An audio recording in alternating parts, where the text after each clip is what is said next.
Hello, everyone, and welcome back to our show. I'm your producer, Jack Tunney, and we're coming to you live on tape from the Sandwich Studio in Oceanside, California.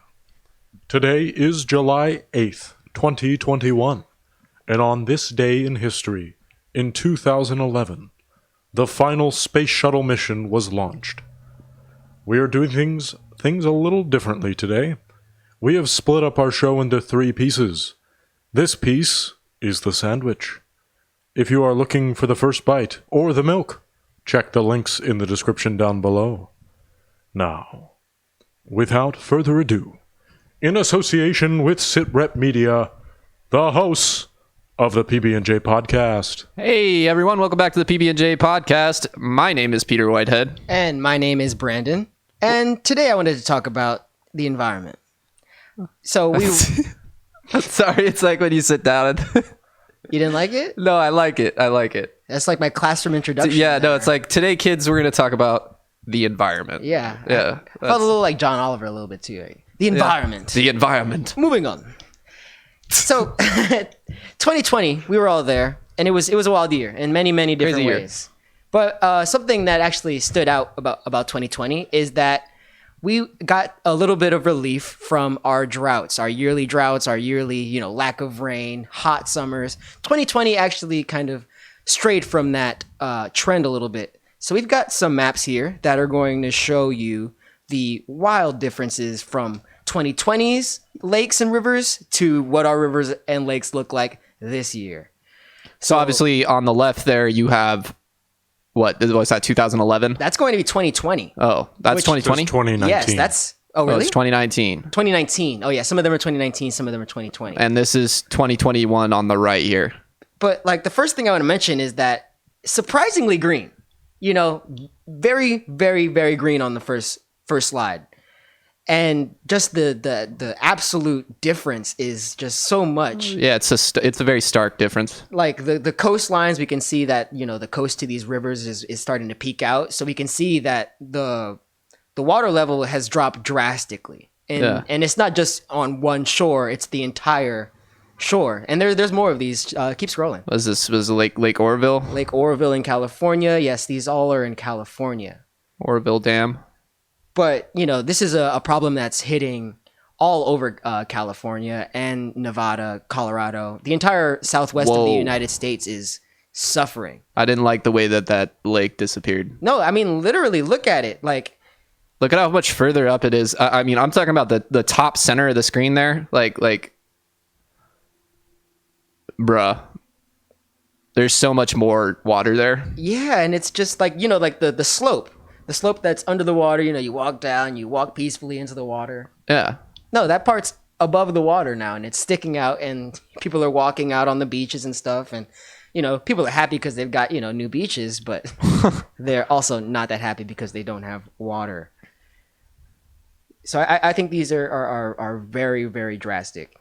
This year, the summer heat wave is starting early. Even though June was a record-breaking month of heat, the signs of a hot summer have been here since February. The U.S. Drought Monitor says that from a lack of the mountain snow to the dry rivers and dry, you know, lakes, these qualities make this year one of the worst drought condition years in 150 years since 1864. So yeah. As you can see, these are drastic. I mean, even this one that you might not think is, you know, that bad, just all of that stuff is supposed to be underwater. Yeah. It's like, you know, you can get off that now. I also like to bring up it's pretty self-explanatory, but the color difference in water depth. Oh, Like yeah. The water is darker. That's the a whole darker other the part. water, the deeper the water. Yeah. So there's just no water. Yeah, geez. Yeah, Yeah. that's super light water on the right side there. Well, I don't know if people are looking at this the same way I'm looking at it, honestly, but No, that's a good point. Not only is it like the width, the spread of water, it's the depth, because it's the total amount of water is lacking, you know, from the lack of mountain snow and the dry rivers that I'm going to talk about more later. So more than 93% of the land in 7 western states is in drought conditions, and nearly 59% of that area is experiencing what is considered extreme or what is above extreme, exceptional drought, the two worst drought conditions. And according to the latest, and that's all according to the Drought Monitor, which is, a department that is going to be watching and taking care of all of these things. So what we're looking at now on the screen is the Colorado River. As everyone knows, the southwest of the United States is a desert, and water is very hard to come by, obviously. But the beating heart of the Southwest is the Colorado River that pumps water, from, as we can see, Wyoming at the top all the way down to Mexico at the bottom. Hundreds and hundreds of miles of river, that the Department of Interior reports that this river supports 40 million people, households, and 5.5 million acres of farmland. And I mean, that's not just farmland. That's going to be all land. And, some of that land is going to be for farms, and some of that land is going to be for business parks and all sorts of things. So from Wyoming to Mexico, the Colorado River is the underrated backbone of society. The Colorado River is this nation's backbone. Has someone said that before? No, that's a reference to The Campaign, which is a Will Ferrell, Zach Galifianakis movie. I'm sorry for interrupting you for that. But I mean, when we say the backbone, it really is, because I feel like water is kind of underrated. We don't realize how, one, the massive scale of effort that it takes to transport water from the Colorado River, and that, we literally can't live without this water. We use it for our farms. We use it, to drink. We use it to water our lawns, to, just do anything. It all requires water. Speaking of living without water. That's why this map here is absolutely devastating. So that's almost the same exact map we were looking at before, but now we are looking at a visualization of the extreme and exceptional drought zones. So the bright red is going to be extreme and the dark red is exceptional. And as you can see, it's making up most of what we're looking at. Oh, no. Yeah. And also, this is just the upper part of the Colorado River, which is experiencing a worse drought than the lower half, which is where California is. So California has been, kind of missing out on the worst of the drought, but right. I mean, Southern California is missing out on most of the drought. Northern California is experiencing their own problems. But when we're talking about the water, this water problem is going to affect millions and millions of people.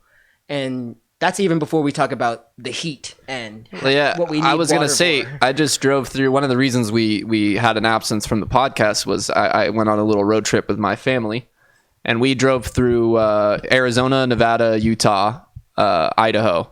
Really a beautiful drive. It's a beautiful drive. But one thing that I noticed, like more than anything when I was out there, number one, it's damn hot. Damn hot. It's damn hot. Number two, there's very little water out there. I mean, you go for hundreds of miles, you don't see a creek, you don't see a river. You don't see. The desert doesn't have water. I know, it's insane. You wouldn't think about it, but no, I said the same thing. It was 111 degrees in Nevada, in Las Vegas. When I was in Las Vegas, it was 111.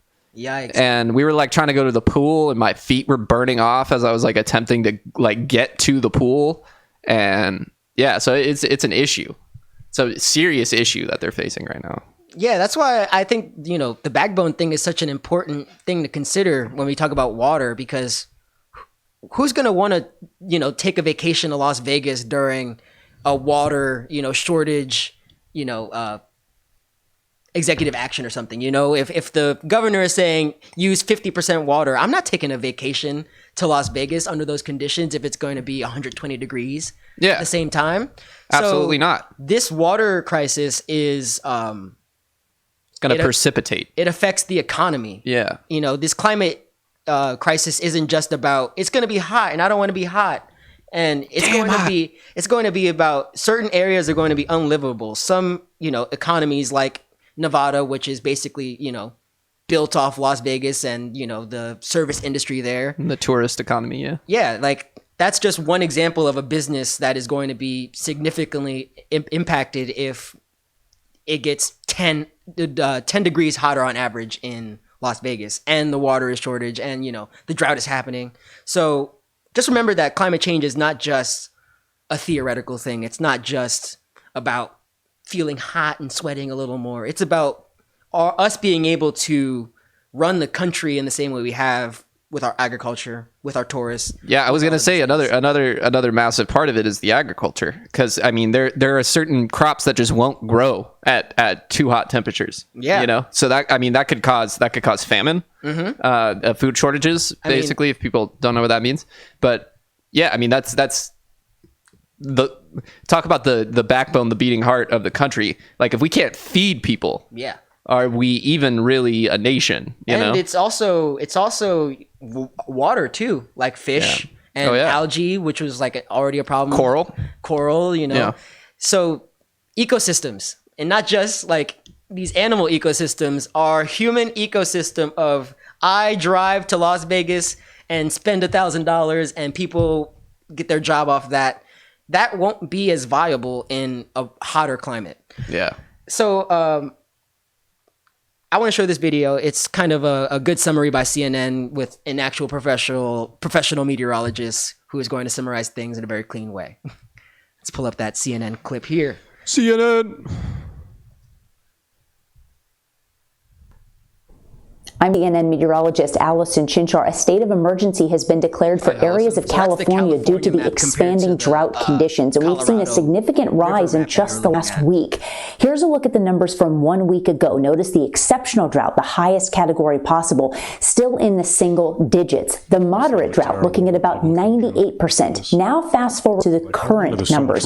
You'll notice that the entire state is now in at least a moderate or worse drought conditions. And the exceptional drought has now jumped into double digits. One of the big concerns is that we're headed into the dry season, and a lot of California's reservoirs are below average, including these 4 major reservoirs here, all below where they normally should be this time of year. Another concern is also wildfires. At this point last year, we had about 1,700 acres burned. Now we're over 13,000 acres burned, so more than 7 times the acres burned this year compared to where we were at this same time last year. Well, that's fantastic. And last year was a significant year. We had the most acres burned in a single year in the state of California. So that's concerning, knowing that we're going into the dry season. But it's not just California. All of the western states, in fact, over 80% of the western states are in some level of drought conditions. Now, for this weekend specifically, the main concern for wildfires is going to be in these critical and elevated fire risk areas you see here, including cities like Tucson and Las Vegas, where not only do you have the dry conditions, but you also have very gusty winds that will help amplify some of those fire risks. You can pause now. One bit of good news. So yeah, she really covers all of the problems are kind of stacking on top of each other, such as you've got the drought, you've got the wind. Are we up? You've got the water shortage. All of these things are going to add up and cause more problems.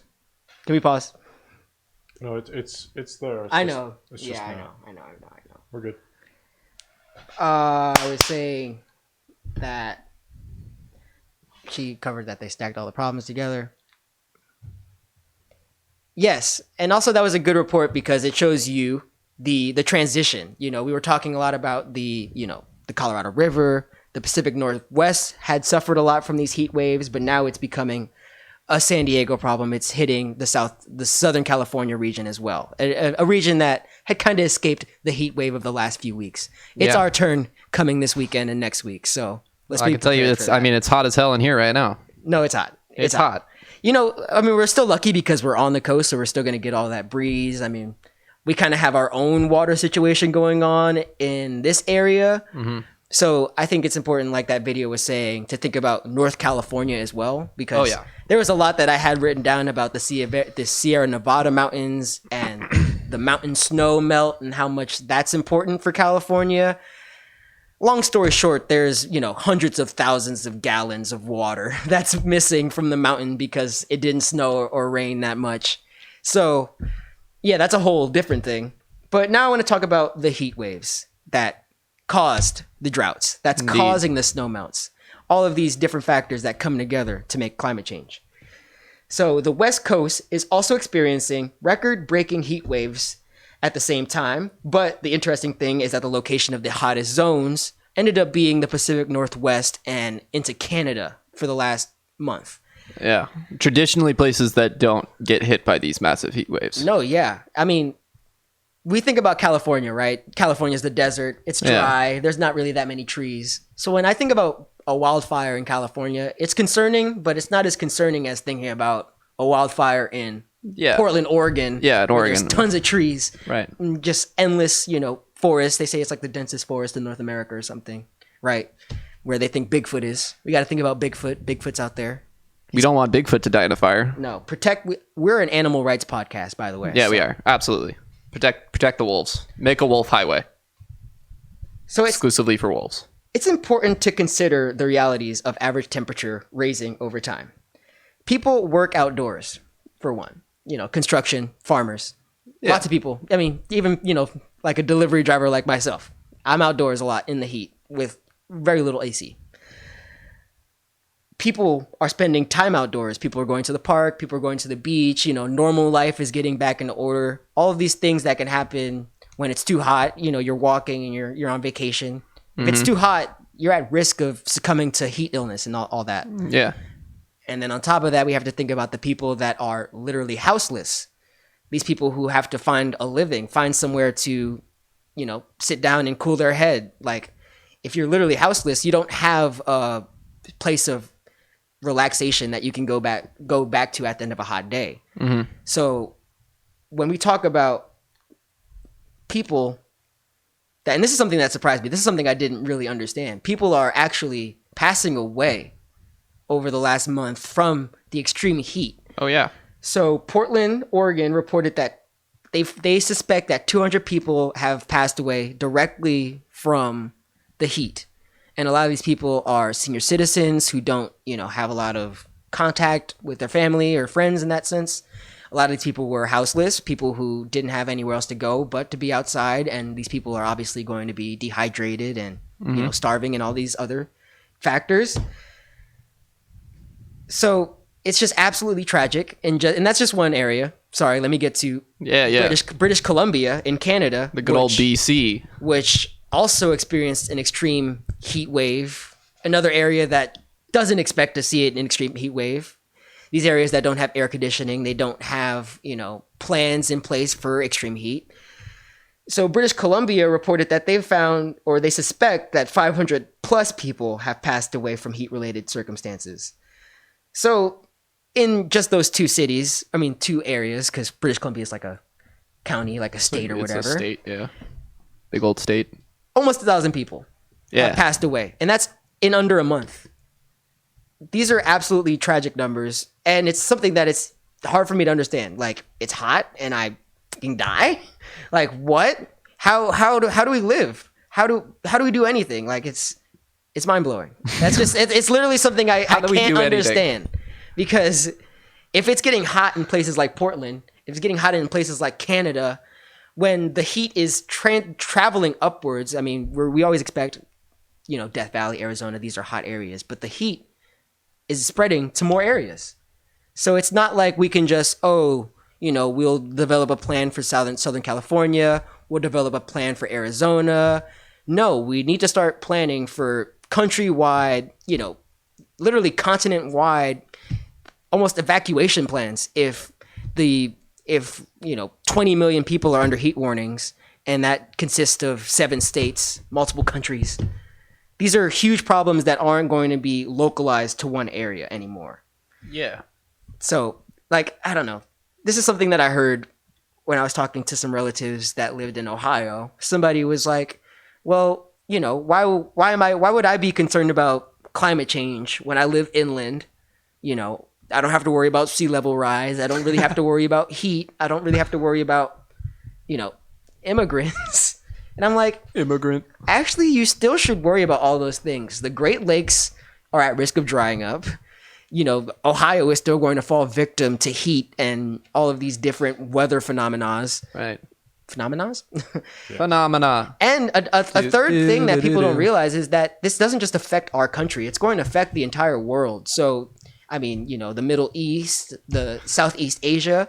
I'm sorry, I've been thinking about this. Like, if anybody, it doesn't matter what state you're in, if Texas is freezing over and Canada is melting, what comes next? Anything could happen. literally in between. Yeah, I mean that's a perfect way to put it. Like our weather is getting so extreme that we're getting exact opposites. Because I mean, like I said earlier, I could get into like the snow melt. I can get into the jet stream, the heat dome, and all these crazy things I've never heard of before. But I don't think it's as important as understanding that our climate change is getting so tangibly bad that we can see Texas freezing over and Canada melting. Oh yeah, Perfect point from Mr. Tunney. I love it. Thank you. So I did want to Sir Tunneth. I did want to move Of the on great to points. Southern California because it does seem to be the next target for the heat waves. Can you pull up I map? like how you say it like that. The next target. It's like this thing has a conscience. It's like Yeah. attack. After I was just saying that it doesn't really have targets and it's just kind of hitting everywhere and spreading. No, but yeah. Because we did kind of miss the heat wave, but now it is coming. Sounds like terrorism in America. Oh yeah. Get that map It has up. no target, but it's coming. Oh, okay. You said map? Oh, that's the first picture. Actually, is the so first pic. that's Canada. So I that's wanted to show this yeah, pic. yeah. That's Canada. That's Lytton or Lytton, Lytton in British Columbia. So Hit there by was a fire? reports. Yeah, so a wildfire came through. This city was actually one of the centers of where the hottest areas were in Canada. And I read this report about a guy who was there, and he said that the fire basically swept through in 10 minutes. Oh my And, god. Yeah, like he literally saw it start, and then he saw it come down the hill and just brush through the town. Within, like he said, 10 minutes. I'm sure that was probably like an hour or so. But still, the fact that there's another, I didn't have the picture in there, but there's another picture of the entire town being wiped out from a top angle. But it's just how fast this can happen. Like, when it's hot, when it's dry, when It's the wind. The wind when is the wind, crucial too. all of these different factors of climate change, it's not just one thing. All of these different factors coming together is what's going to cause more and more disasters. And it's already happening. It's not like this is something we have to look forward to. This is something that happened last week. You know, we don't have to go and speculate about the future to worry about, you know, Texas. We saw it happen a few months ago. Am I showing the California map? So yeah, now show the California map and show that it's getting hot. It's going to be hot. That's all I really have to say here. It's getting purple hot. It's gonna be hot. It's getting so hot that it's turning purple. I said it's damn hot. I like dark red is not even enough. No, exactly right. Is anybody else picking up that? It's like they're running out of shades of red. Look at that. El Centro, 114 degrees. Yeah. And like I'm trying to point out that climate change isn't just about, you know, it being hot in one area. This is happening at the same time as today, Governor Newsom in California and Governor Brown in Oregon, they have announced that they are recommending and enforcing guidance on people to try to cut back on water usage by about 15%. Oh my god. So they're recommending people cut back on water as we experience our hottest temperatures of the year so far, which is obviously not going to happen. I'm just going to be honest. Nobody's going to be cutting back on water. It's kind of unrealistic to expect or to even, you know, put the responsibility on the individual to cut back on billions of gallons of water because the entire coast is in shortage, right? It's unrealistic, and it's not going to make up for the deficits that's already being made. You know, that's why I say it's unrealistic, because it's, one, nobody's going to follow that, and two, it's not even enough to solve the problem. Something that I was talking about, you can pull that down. I just wanted to make the note that Idlewild, which has a severe elevation increase comparatively to Palm Springs, is only 25 degrees cooler. And that's in the mountains. If anyone's ever seen what it looks like in Idlewild, it's just the mountains. Like you're completely covered in trees, you're on a mountain, 91 degrees. Has there been fires in Idlewild? The fires almost went up to Idlewild. My buddy, I'll say, because he's our buddy. Our buddy. His family had to evacuate from their house there. Damn. Governor Newsom is also adding 9 more counties to the emergency drought proclamation, which is, you know, just like a state of emergency kind of deal. And that covers 50 of the state's 58 counties and about 42% of the state's population. 42 per state of the state's population. Wait a second. Shout out to Newsom. So I wake 60% wasn't under drought proclamation. So that's when I'm going to mention that there are a lot of major areas that aren't under this state of emergency. Los Angeles, San Diego, San Francisco are all avoiding this proclamation and avoiding the water shortage. Because as we could see from the map, it was hitting the desert, hitting the inland areas a lot more. So once again, we don't have to fret. We don't have to panic. We are not in an emergency in San Diego currently, but California is struggling right now when it comes to water. And this is too another thing that's I think is super important to note in this instance is like this is going to be one of the coolest summers that we're going to have for the foreseeable future. You know, this isn't like, oh, we got to get through this year and then things will cool off and we'll figure it out. No, this is like the beginning of this is the first few steps into the massive heat crisis that we're going to have to deal with. We're talking droughts, we're talking wildfires. I mean, like, yeah, I'm laughing because I'm scared. Yeah, well, we laugh when we're uncomfortable, right? Go ahead, Tony. I get mad every time I read this. Golf courses are not being subject to any water. You got to keep those fields green. Got to keep them. Got to keep the water running and continuously evaporated over the course of the day. Good job, everybody. For the rich golfers. None of us look at the. I'm not talking to you guys, but I'm talking to the government executives who are not reading any of the scientific know-how about how golf courses are making up for a quarter of the water loss. What are we going to do? What are we going to call it the brown now? No, I'm going to tell them golf has been around for this long and you still haven't figured out how to make it economic. Well, let's put some turf out there. Let me give some context. Well, I think get like not just like football turf, like they should be able to figure out how to make artificial grass in a way that doesn't deter the entire environment around them. So the rule that Tony's talking about is a rule that's happening in Nevada. There's a new law that's going to ban nearly a third of the grass in the Las Vegas area. So that's going to be targeting like ornamental turf at places like office parks and street medians, a lot of, decorative grass. Right. And this does not affect single family homes, parks, and golf courses. So you can keep your lawn? I think this is kind of a little good because it's not going to, put pressure on homeowners where it's like, oh, the Democrats are trying to take away your lawn and take away your yard. They're going to say it anyway. I tell you this much, they'll say it anyway. Well, and then my response to that is, if you still have a grass yard in 2021, aren't you kind of late? Let's be honest. No, you're late. You need a little dirt. You need a couple rocks. Here in the West, you're super late. I mean, that was 2010 or something. This guy has a rock lawn. Yeah, we got rocks. I remember. Okay, this is from suburbia. I remember when somebody got yelled at. It's when the homeowners send you a yelled letter. At in letter form. Yeah, in letter form, saying they couldn't have their Weasley. Their like waterless front yard. What? Because they did a waterless front yard, and homeowners association got a homeowners association and say that's not okay. But the guy who runs the homeowners association has a poop brown house with a purple deck, and it's like, I'm so confused. And this is a tale from suburban This has been a tale of water shortage in America. With suburban drama. His yard looks like this. My yard. I got purple deck.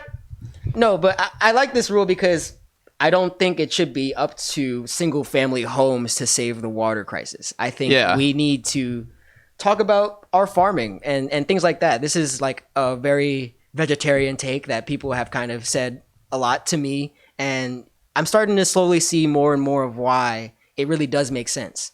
When they talk about how, cows, it takes more water to, make cows ready to eat than it would take other sorts of agriculture, that kind of thing. Or almonds is a main one. Almonds takes more water than the nutrient. Say almonds? Almonds. Is it almonds? I don't eat those. This is a semantic argument. I don't eat those. I was just wondering if it was like an accent thing. Like I didn't know what almonds. Almonds. It's probably an East Coast thing. Something when you have never said a word out loud, Like literally. But I mean, that would mean also you've never heard. I'm sorry, this is when a you tangent. went through Continue. your 12 years of general education and you still haven't said almonds. No, but this is Almonds. the almond section. So let's go. Yeah, because but- we're going to be saying almond more and more. Because have you heard this? Like that. they Yeah, almonds require- take a fuck ton of water. Yeah. So it's like if we are using a river that is supposed to be for 7 states and even helps Mexico, and there's a 250-mile freaking aqueduct that helps the Colorado River hydrate San Diego and LA. Is it really smart to be wasting that water on basically deficit crops? Is what I'm going to call them. It is a deficit crop. You're right, though. Because you're going to spend more, getting the water there. You're going to spend more water in response to trying to, use this crop. That's a big waste. It honestly is. And it's not a vegetarian take. It's not about It's a waste of being American controlling water. our diets. It's about, and like I was saying about our human ecosystems and how they work. Maybe our human ecosystem has literally just been destructive. And we've just... No kidding. No, yeah. And that's something that we have to accept. When maybe we went around pouring maybe draining the Colorado black River for poison. agriculture It's a and groundbreaking discovery you've just made. we just pour a bunch of black poison all over the place Maybe and drive humans are destructive. no, hey. And then on it. Gandhi. here's the next step. What do we do? What do we do next? Do we continue down the path of destruction that has given us the amazing quality of life that we have? Amazing. Or do we radically change our lives to have a society that is more sustainable, right? I think Denmark and or any other Norwegian state will do it first, and then we'll be like, hey, what do you guys think you're doing over there? And then you get to my radical take. What are you doing over there? Because What? Am I segueing? No, this is a great radical take. This is not even like a radical take. But the left talks about Denmark and Norway as these hubs of social democracy. It's a give and take though. It's definitely a give and take because they have their own issues with the right. They have their own issues with the environment. They have their own issues with like exploiting third world countries. they also can, like, they're get a not law always the passed. model on this kind of stuff. They also get I mean, laws their passed. happiness rate is like a 7.8 out of 8, No, and yeah. ours is like a 5. Yeah, So I think we could, below average. yeah. but back to the topic. No, that's slightly above average. 5 is above 5? on a scale of 8. 5 is trash. I don't. Yeah, great. Yeah, richest place in America. Good job, everybody. Yeah. We're not happy. Nope. I'm not happy. Continue, Brandon. I think Peter's point was very salient, even though it was kind of a joke. Because I think everyone understands that, humans are destructive and we're overpopulating, which is something I don't exactly agree with, but obviously there's a F ton of humans on Earth and all of that. So it's obvious that humans are destructive. But the question that I'm not going to try to answer, I just want to ask the audience and the room, is do we continue going down the path that has provided, I've already said this. Do we continue going down the path of destruction that has provided us with an amazing quality of life that no one can deny that America is an amazing country to live in with the quality of life and for, a certain group of people, if you have wealth and stuff? Or do we, go radical and do we change everything about the way we do things so that we can have a society that we can hand down to our children? And I don't think it's as far as, doing what Republicans are saying about, Joe Biden. He's going to make you have one burger a year. He's going to take your school lunches. It's 12 burgers a year. Oh, so burger one a month? Yeah. Oh, okay, that's way back. Okay, actually, that's my take. Yeah. That's my policy. Well, I 12 said it- burgers a year. I said it when we did the episode shortly before the 2020 election. I think it's episode 9. I gave a little speech. You remember the little speech I gave? Kind of. Where I talked about my little girls, my daughters, right? No. I don't have daughters, but I was told that I will have daughters Oh. by my mother. Okay. And one of the things that I said in that speech, and it still profoundly affects me today, is that who but us is going to take care of the next generation. Yeah. We're the only ones who can do it. Like these old kooks They don't care. They're gonna be gone long before the worst of the climate disasters start hitting. We're the ones that are gonna have to deal with it. Us young bucks, the 20 somethings, even the teenagers right now. So yeah, no, I think it's really important we look out for ourselves. And the last thing I have to say really is there's a way to look out for ourselves and look out for the environment, and there's a bad way to go about it. Yeah. Like, it's not about us being the new homeowners association and us going and yelling at someone because they have grass in their lawn. Right. Like, we're not supposed to be yelling at one person, because one new, lawn is not going to save us from climate change. It's about collective action and, working together and doing societal change, right. Not just getting mad and trying to cancel one person because they eat meat. That's not going to cause progress. We need to work together and actually change like our views and our ways of thinking and our logic. And it's bigger than just arguing. It's bigger than just Well, that's excellent. cancellations. Brandon's out here. He's calling for unity at the end of the little thing. I appreciate that. That's I appreciate that perfect. about you. Oh, dude, no. Can I put a pretty ribbon on this segment? No. Yeah. Of water? Yeah. No? Yeah, go ahead. Man, shout out to all the future still suit companies. I want to be first on the list. I'm going to need one of those. Hey, go see Dune in theaters. Don't Go watch see it on Dune in HBO. theaters, HBO but- Max. A still suit is the way that They contain their wear it and moisture. you contain all your Oh, moisture. Jesus. Because we're going to be living on Dune How soon bad enough. is it gonna get? It's probably not going to get that bad, but Mad I'll Max? still wear it. I'll still wear it. Put me on the list. Yeah. Oh, I just wanted to say that. I know it's a random segue, but definitely go see these HBO Max movies that are coming out at the same time on HBO Max and on theaters. Go see them in theaters. You gotta support these filmmakers. They worked really hard on some of these films. I mean, Dune is a multi-million-dollar film, and they're just gonna release it for Dune free. Segue. I was like, what's the Yeah. segue? But what anyway. movie? No, Yeah. I mean, Dune, I know that you really wanted to see it and it didn't come out. I mean, I know you really like Zendaya, and I know that she's I in love it. Zendaya. And I know that Tom Holland and Zendaya were caught kissing. Oh, I don't know if this is this seems like a milk story. No, I mean, this is hot. This is as hot as it This is a gets. hot take. This is a hot story. Scalding. This is some hot Damn tea. hot. It's damn hot. We're talking about heat waves, droughts, and tea. Hot tea. All right, I'm happy for them. How about that? Yeah, I'm not going to talk about that. I'm happy for them. But yeah, thanks for watching our little show. To see the first bite and the milk stories, check the link in the description down below. We're splitting these up now, as Jack Tunney said at the top. Comment with any questions. Make sure to like and subscribe. For the PB&J podcast, I've been Peter Whitehead. And my name is Brandon Blackman. Thank you for listening to me ramble about the environment and how much it matters. That's what we're here Because it for. does. That's what we're here for. Take it easy. Thank you. All right, let's go right in the milk.